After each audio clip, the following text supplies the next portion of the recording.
Hello. Hello. Wait, more second. Now, a break so I can start. Mhm. Hello, everyone. My name is Ekaterina Kardakova. I'm an opera singer, voice and public speaking coach, but also, as you know, I'm a founder of Creative Tech Lab. And today I have a very interesting guest in my interview row. I invited Elsa van der Berg. She is the strategic consultant and the founder of Sonderhouse to talk about the target group because, as you know, I am working on my startup. You've seen my videos on YouTube, you read my newsletters and all my social media. You know that what I'm doing.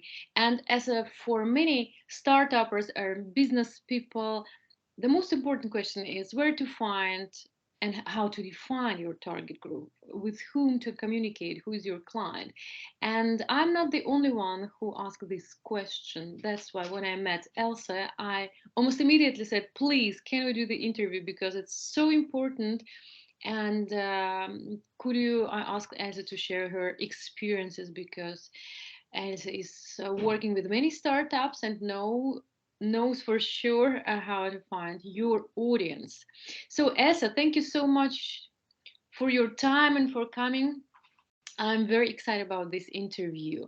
And of course, my first question is actually how did you create your own startup, the Sonderhouse, and why actually you choose the strategic consultant? Because there are so many different areas in business. Why is this? Yeah, so thank you firstly for having me. I'm really excited to talk about something that I am very passionate about. So for me, it's great. I spent about 12 years working in startups and scale ups in Berlin, like always permanently employed in all kinds of different roles. And any company that I joined, they kind of had the same problems coming over and over again. So I think maybe you guys are familiar with it. Often customer acquisition costs were quite high. Customer churn was also quite high, so lifetime value was quite low. I'm quite familiar with businesses in the online space who would spend about maybe 50 to 100 euros to acquire a customer, and then in the end making maybe 20 to 50 euros out of them. So the math simply being broken. This is not uncommon. A lot of people I tell this, they are like, wow, it can't be, but it really is. I've also seen a lot of companies struggling simply to get customers to buy their product. Sales conversations being almost painful with begging people to please try it for free. I've seen companies get stuck in price wars with competitors. And also I've seen companies that did quite well in the beginning, but then kind of plateaued with their revenues. So I saw all of these kind of symptoms occurring over and over and again. And I, yeah. In which kind of niche are they working? What kind of? No, no, no, not you, but your companies you were working with. All kinds of different, and this is the issue, like they were completely different. There were B2B, B2C, mobility providers, fintech, fast moving consumer goods, all kinds of different companies. And in the end, I started thinking a lot about why does this keep happening. And I think it usually came down to the same problem, with the fact that companies failed to build something that people really want and that they want to tell others about. So in my last employments, I always kept focusing on this problem, which I think is the problem of product market fit, which comes down, I started thinking about this a lot and a lot and a lot, which comes down to, well, if you want to build something that people really love, you have to understand who those people are. So it kind of comes down to finding the right target audience. And this is something that I saw a lot of companies have in common, that they say, we serve people who eat food. Very broad. We serve women. Very broad. And if you do that, you come into a space where you're competing with everybody who serves food or everybody who does something for women. And because you're not niche enough or you're not specific enough about your target audience, you're not going to do anything that makes somebody super excited, because your target audience is just so broad. You have to do a myriad of features. You're probably going to have to build a very big product with like 1,000 features, because everybody wants something else within that very broad segment. So this is kind of the thing I kept bumping into.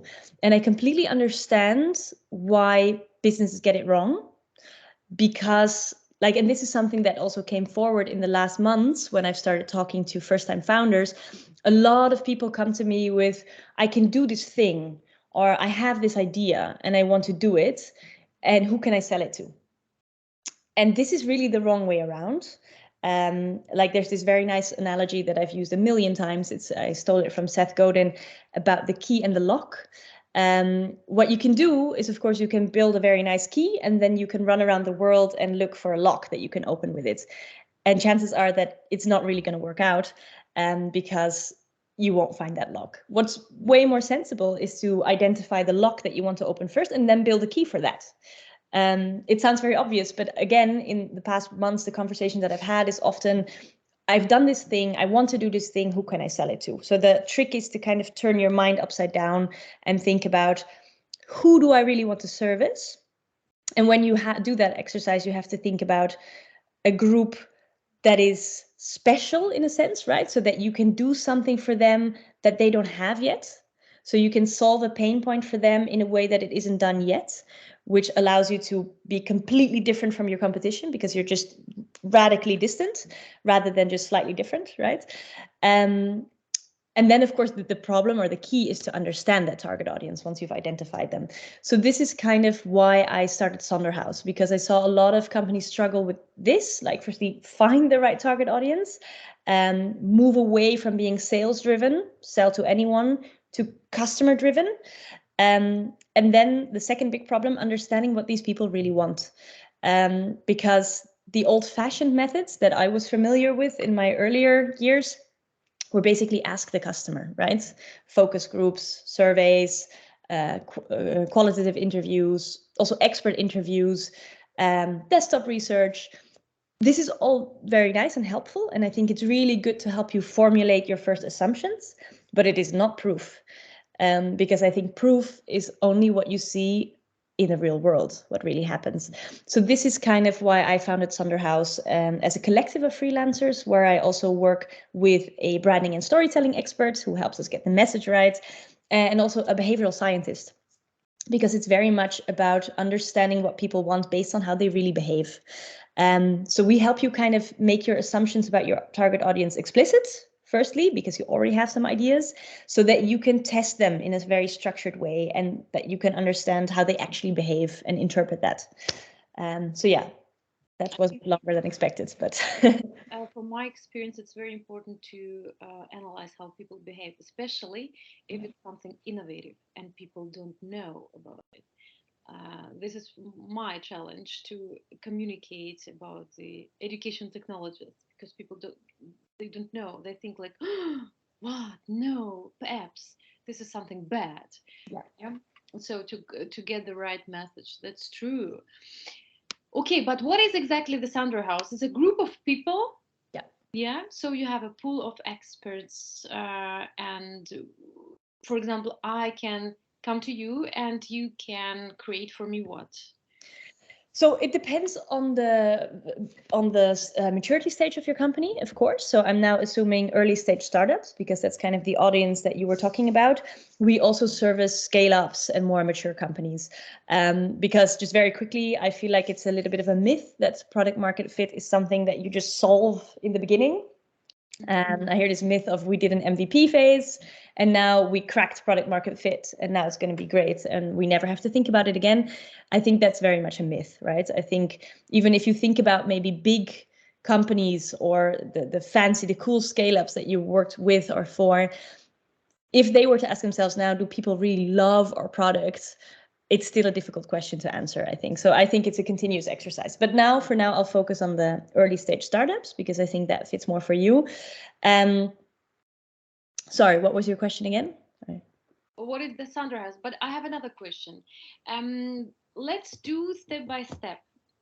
For example, from the idea, the person got the idea, get the idea. I would like to do this, and I would like to find my audience, my target group. What is the first step? Where to find this locker? So I think the first step is, because the people, when they come to me, they already have assumptions in their head. And these assumptions are just floating around in their brain. So I think the first thing is to write things down. And so I use a template myself, a target audience description. where you describe in detail in a one pager, you write it down.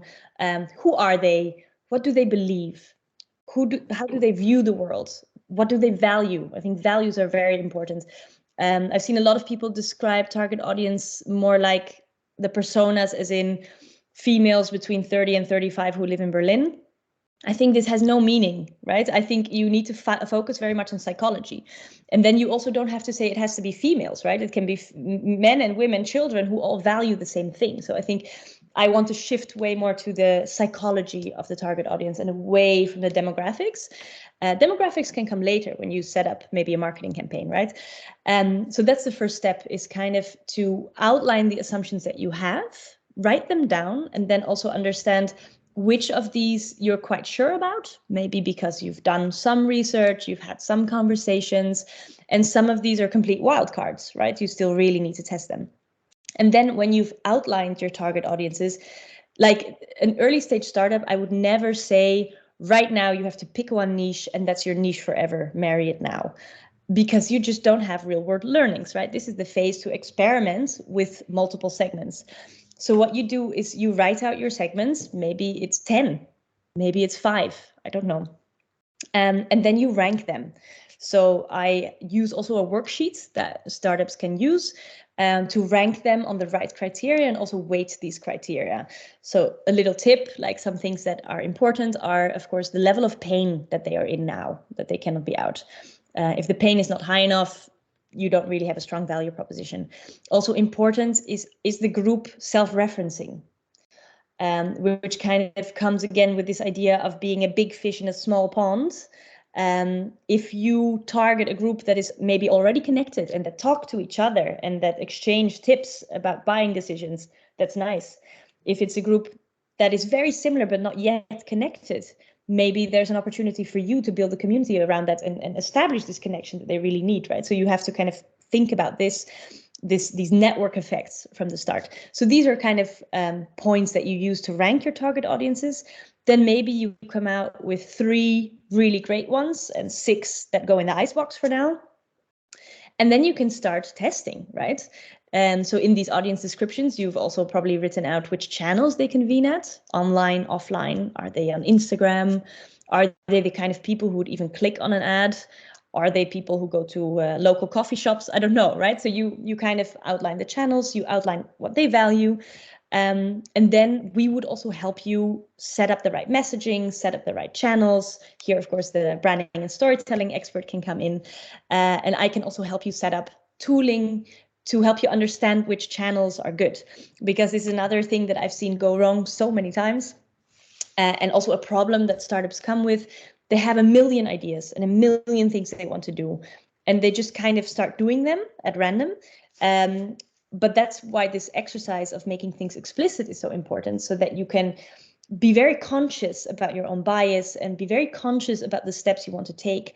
And you can set up tooling to measure the actual conversion, right? You're not just going to set up 3 different campaigns and kind of look at it and hope, okay, I think I know now which one was better. You need to measure everything. So you need to set up the tooling to measure the conversion rates, funnel time, per source, right? So we can also help you with this entire value chain.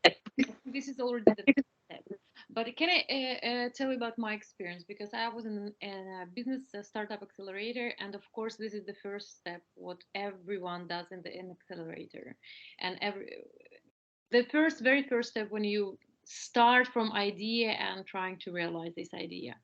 And interestingly, that I'm pretty sure that mostly people, when they think this template of the ideal, how they always say, just to write a portrait of your ideal client and to write the portrait with whom you would like to work.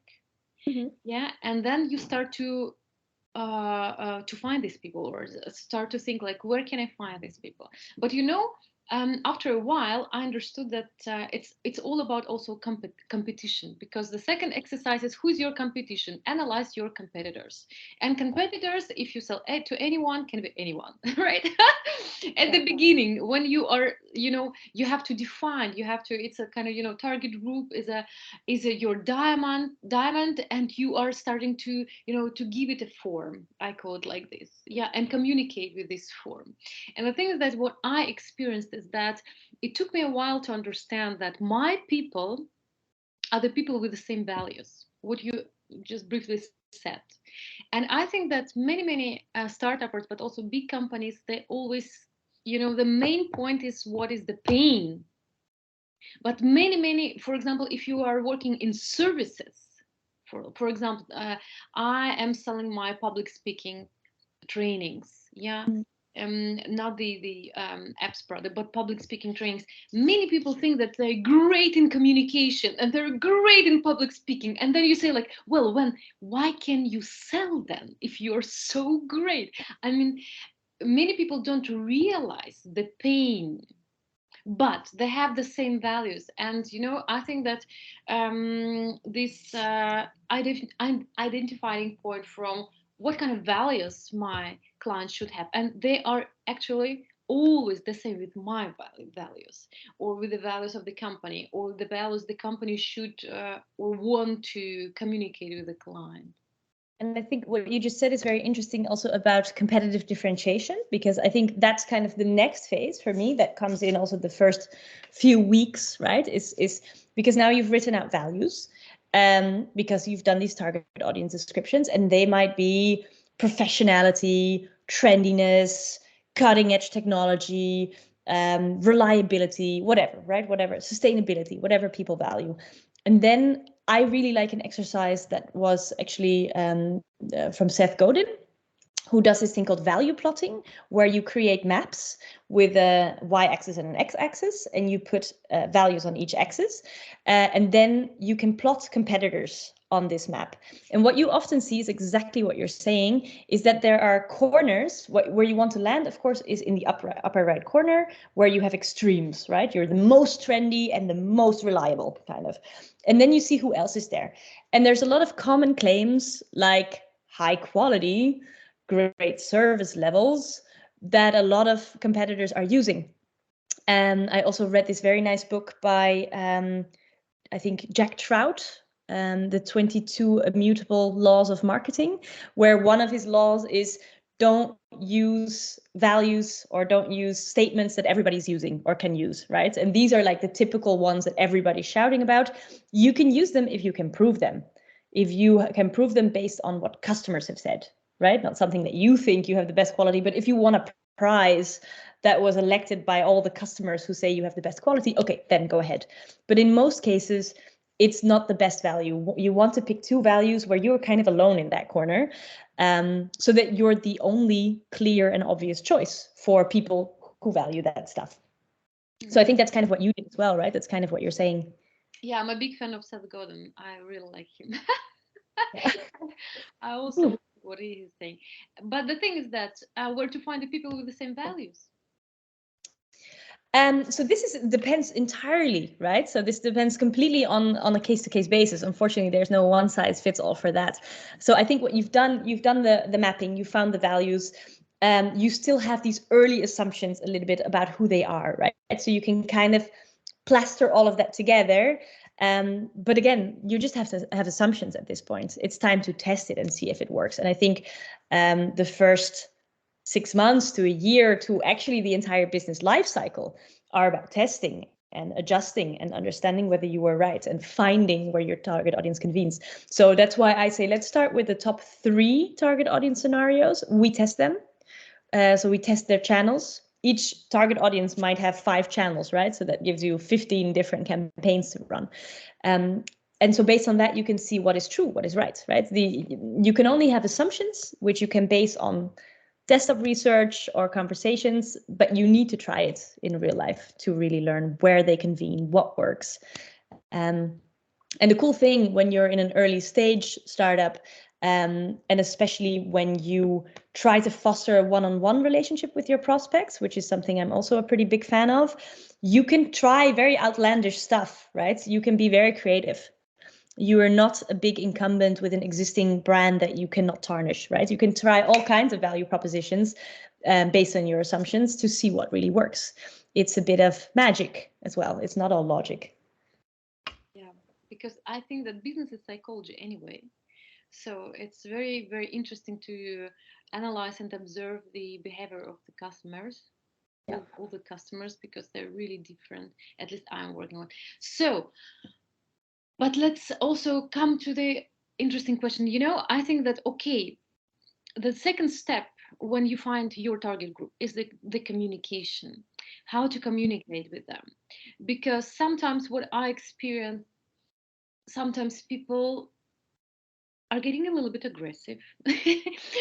They're not always nice. They're not always wanted to get information, or communicate. How to build this right communication? So I think that's super interesting. I think also a lot of people that I've been talking to have similar business models to yours, where they're not just selling toothpaste, right? They're selling something that is maybe complicated, that requires trust. I've worked with a lot of tech startups and scale-ups who are doing something disruptive, or discontinuous technology, as others would call it. So something new that requires maybe some education. And that's exactly what you say. What is important is that you start a dialogue, right? Because it's not possible for you to put one banner on Facebook with a buy now button and people are going to click and buy. There needs to be a dialogue. There needs to be trust gained. And there, what I love about business and love about these problems is that it's not about math. It's about human psychology, right? As you say, it's sometimes human behavior that is very unexpected. People get aggressive or people get delighted. You really don't know. So again, it depends on your target audience. No one size fits all answer. It's a lot of testing and adjusting. Of course, if you have one person who's aggressive, it might be an outlier. But if it's a pattern, it might be something you want to look into. One thing that I really like, I'll fall back on Seth Godin again. Why not? He coined this term called permission marketing, which is about moving away from this traditional interruption marketing, which is what I just outlined, this idea of having a banner ad that says buy now, or a poster or a big TV commercial or cold calling, basically interrupting people and trying to steal their attention to get them to buy now. And permission marketing is more about trying to get people to volunteer to start a dialogue. So yeah, the way to do this again is starting from the very niche target audience. So you pick the people who want to hear from you and you have to deliver them value every step of the way. So you have a dialogue with maybe a funnel of 5-6 conversations. I don't know. You can do it in multiple ways. You can start, for example, a drip campaign. What is important then, of course, is that you put even your target audience people into cohorts, segments, so that you can feed them information that is relevant and personal, and of course anticipated because they volunteered. They said, yes, you can talk to me. But what is important is that in every conversation, you need to offer them something of value. There has to be a reward in it for them. The other day I was reading a business plan, like a standard business plan, and there also the marketing strategy was described, and I kind of had to laugh because the market strategy was, I get a list of people to call, I'll send them my offering, and then I'm going to call them every week to ask, are you going to buy it now? Are you going to buy it now? And I just think you haven't offered them anything, right? You have given nothing of value. So I think that comes back to this exercise of finding the right audience, zooming in on them and understanding what is of value of them, right?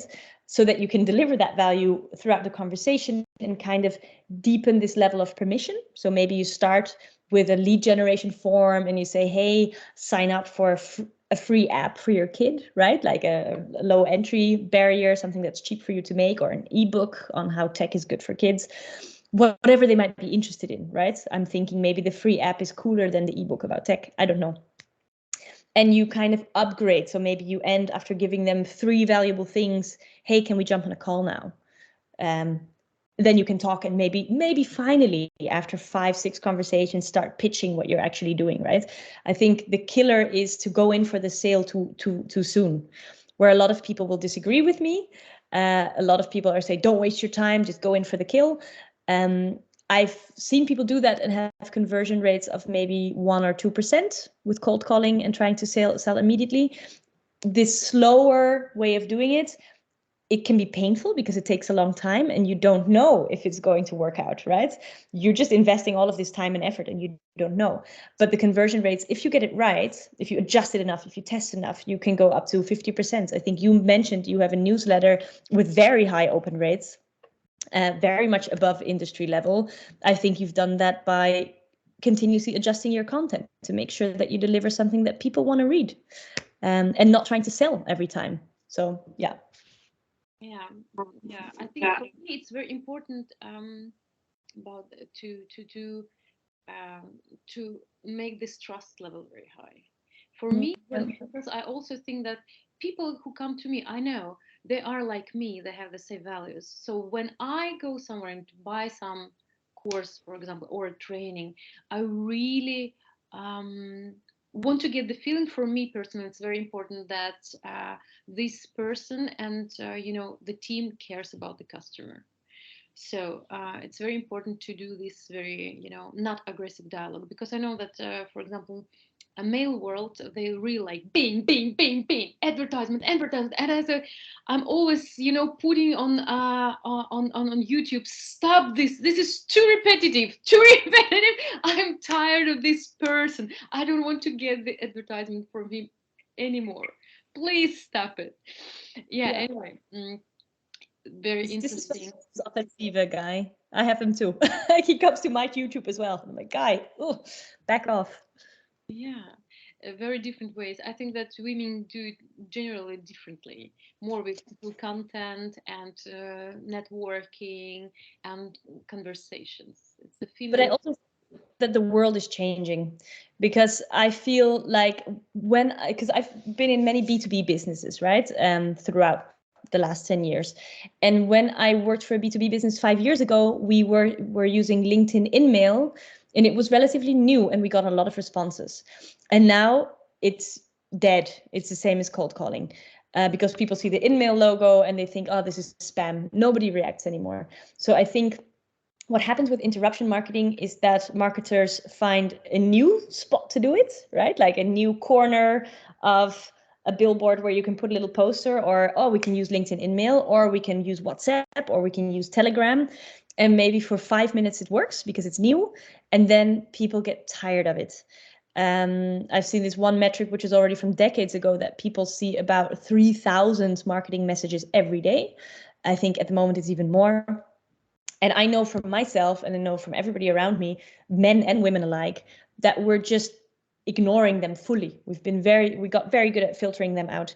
I think if you ask people what are the last 5 ads that you've seen, they will have a hard time telling you. And if you ask them, did you buy any of those products, it will be no.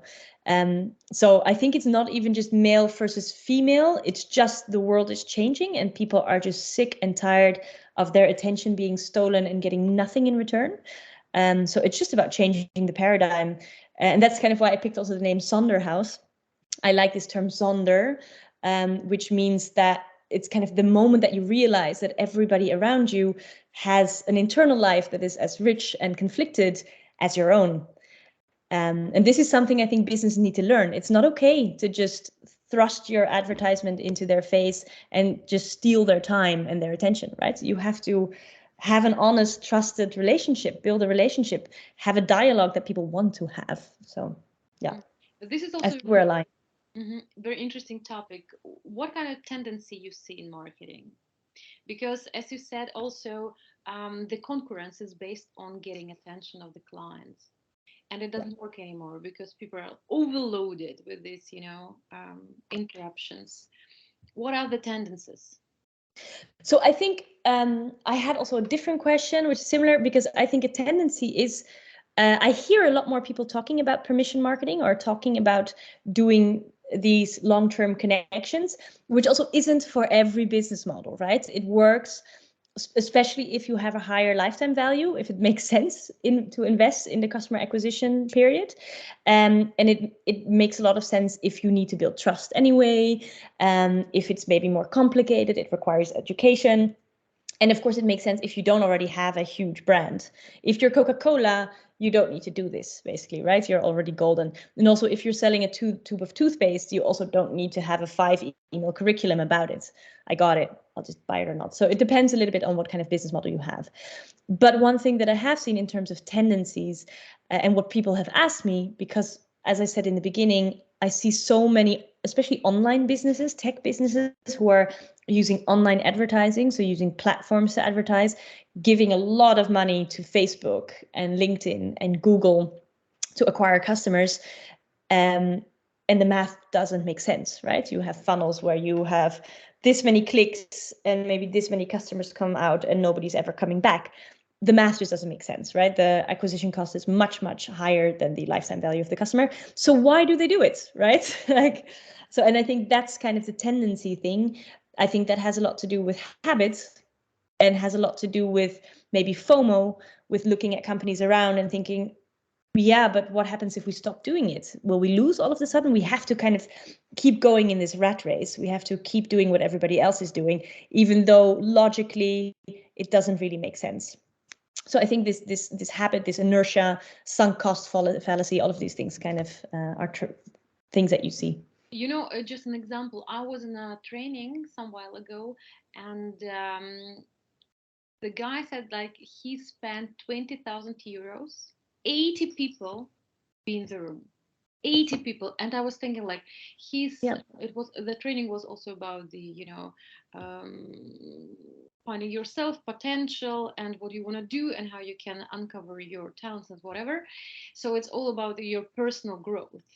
And I was thinking 20,000 only for advertisement, and we are like in the room there were only 80 people. Like how many he had some recordings or whatever, some materials, and they costed like 50, 100 euros for recording. Yeah.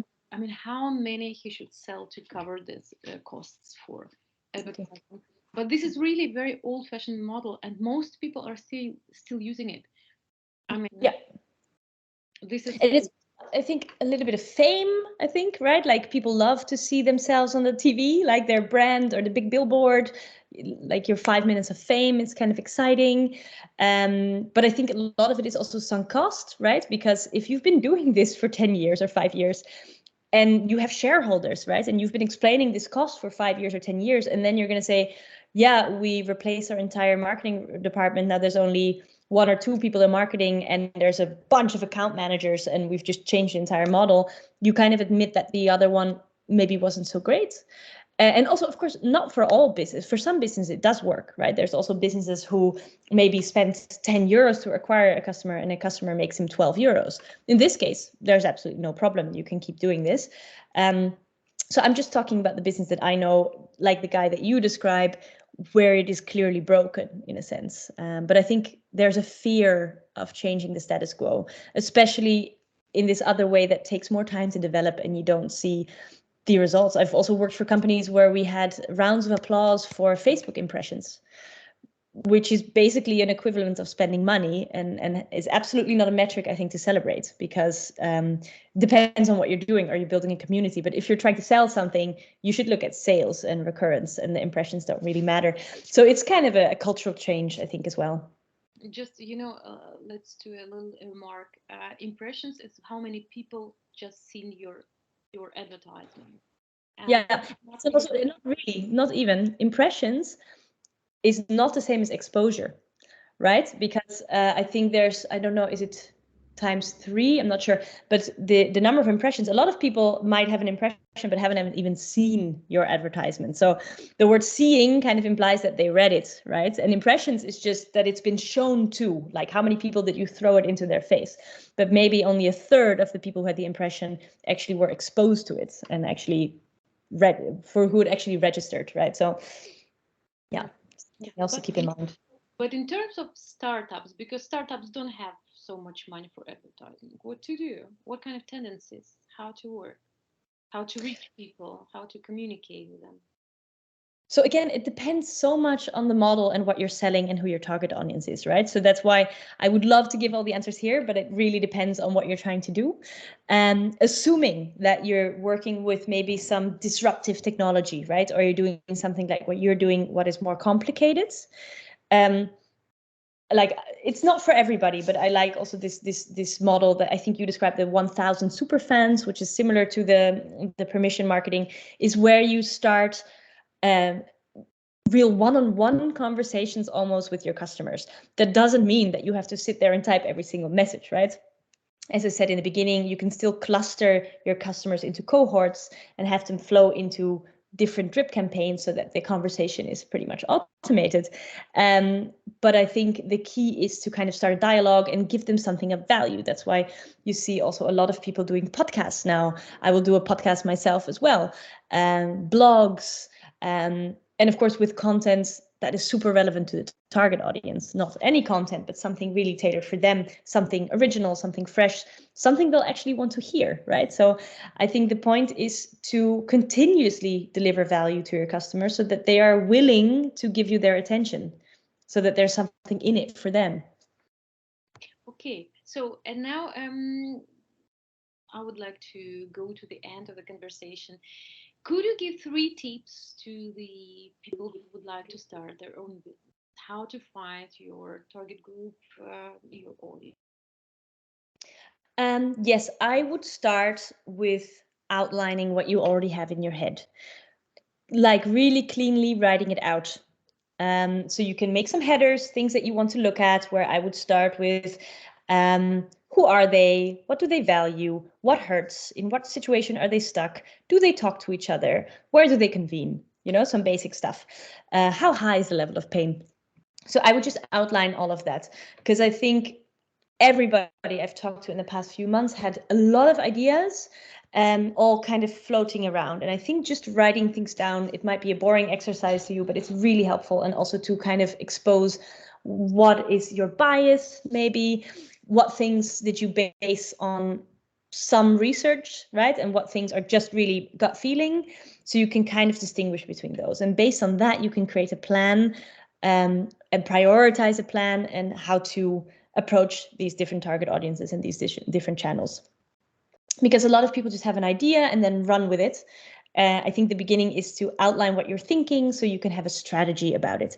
Because if you just run with it, you're also not measuring your results, right? Because you might have a campaign running and then you see a few clicks and then you change a word and you see a different number of clicks, but you're not really sure what parameter you're adjusting here. You know, you're not really sure what question you're answering for yourself.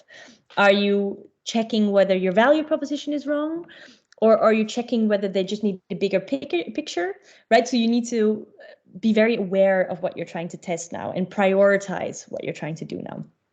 So that would be my key point of advice. Write things out, prioritize. And third? And third, test and adjust. Test, adjust, and connect with your customers as much as you can. Yeah. Thank you so much, as it was very interesting to listen to you. Thank you so much. Yeah, thank you so much for having me. It was really lovely talking to you. Okay, bye-bye. Bye.